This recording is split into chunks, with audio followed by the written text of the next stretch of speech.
ನಮಸ್ಕಾರ. ಮುಖ್ಯ ಪ್ರಾಣ ಬಂದ ಮನೆಗೆ ಸರಣಿ ಕಾರ್ಯಕ್ರಮಕ್ಕೆ ತಮ್ಮೆಲ್ಲರಿಗೂ ಪ್ರೀತಿಯ ಸ್ವಾಗತ.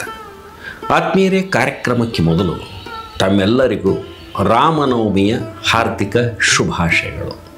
ನಾವೆಲ್ಲ ಸೇರಿ ಶ್ರೀರಾಮನವಮಿಯನ್ನು ಬಹಳ ವಿಜೃಂಭಣೆಯಿಂದ ಉತ್ಸಾಹದಿಂದ ಆಚರಿಸೋಣ, ಅವರ ಅನುಗ್ರಹಕ್ಕೆ ಪಾತ್ರರಾಗೋಣ ಅಂತ ಹೇಳ್ತಾ ಇವತ್ತಿನ ಈ ಸಂಚಿಕೆಯನ್ನು ಪ್ರಾರಂಭ ಮಾಡ್ತೀನಿ.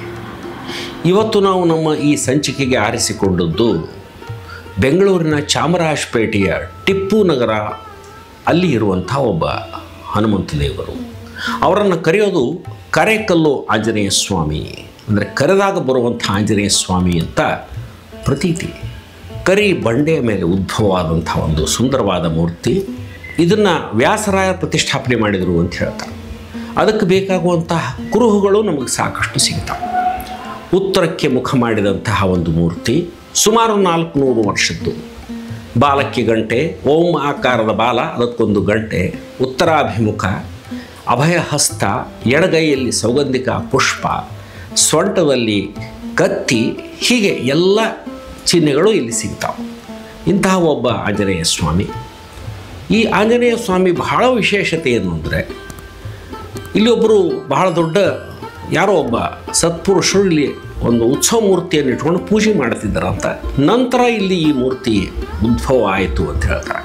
ಇಲ್ಲಿ ಮೊದಲು ಸುಮಾರು 3 ಎಕರೆ ತೋಟ ಇತ್ತು.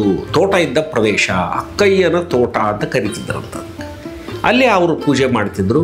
ಅಲ್ಲಿ ಇದ್ದಂಥ ಒಂದು ಬಂಡೆಯ ಮೇಲೆ ಈ ಆಂಜನೇಯ ಸ್ವಾಮಿ ಉದ್ಭವ ಆದರು ಅಂಥೇಳಿ ಹೇಳ್ತಾರೆ.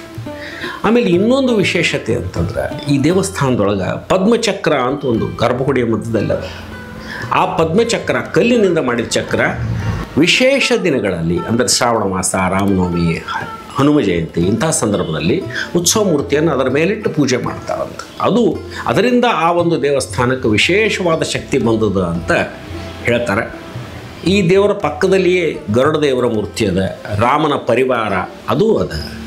ಇನ್ನೂ ಒಂದನ್ನು ಹೇಳ್ತಾರೆ, ಇದು ಮೈಸೂರು ಅರಸರ ಕಾಲದಲ್ಲಿ ಜೀರ್ಣೋದ್ಧಾರವಾಯಿತು. ಅಂದರೆ ದೇವಸ್ಥಾನ ನಿರ್ಮಾಣ ಆಗಿದ್ದು ಆ ಕಾಲದೊಳಗೆ ಅಂತ. ಮೈಸೂರು ಅರಸರು ಈ ಪ್ರದೇಶದೊಳಗೆ ಆಡಳಿತ ಮಾಡ್ತಿದ್ದ ಕಾಲದಲ್ಲಿ ಈ ಒಂದು ದೇವರಿಗೆ ದೇವಸ್ಥಾನವನ್ನು ಕಟ್ಟಿಸಲಾಯಿತು ಅಂತ ಹೇಳ್ತಾರೆ. ಆಮೇಲೆ ಇನ್ನೂ ಒಂದು ಮಾಹಿತಿ ಪ್ರಕಾರ, ಯುದ್ಧಕ್ಕೆ ಹೋಗೋ ಮೊದಲು ಇವರ ಮುಂದೆ ತಮ್ಮ ಶಸ್ತ್ರಾಸ್ತ್ರಗಳನ್ನು ಇಟ್ಟು ಅವರ ಆಶೀರ್ವಾದ ಪಡೆದು ಯುದ್ಧಕ್ಕೆ ಹೋಗುವ ಒಂದು ಪದ್ಧತಿ ಇತ್ತು ಅಂಥೇಳಿ ಹೇಳ್ತಾರೆ.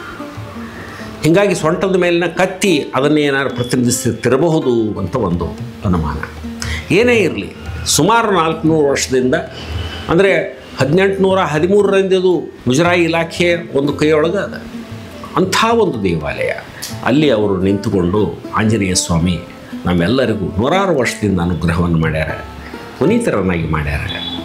ಅವರ ಅನುಗ್ರಹ ಇನ್ನೂ ಹೆಚ್ಚೆಚ್ಚು ಮಾಡಲಿ ಅಂತ ಹೇಳ್ತಾ ಇವತ್ತು ಇನ್ನೊಂದು ಸಲ ತಮ್ಮೆಲ್ಲರಿಗೂ ಶ್ರೀರಾಮನವಮಿಯ ಹಾರ್ದಿಕ ಶುಭಾಶಯಗಳನ್ನು ಹೇಳ್ತಾ ಈ ಸಂಚಿಕೆಗೆ ಮುಕ್ತಾಯ ಹೇಳ್ತೀನಿ. ನಮಸ್ಕಾರ. ಜೈ ಶ್ರೀರಾಮ್, ಜೈ ಬಜರಂಗಬಲಿ.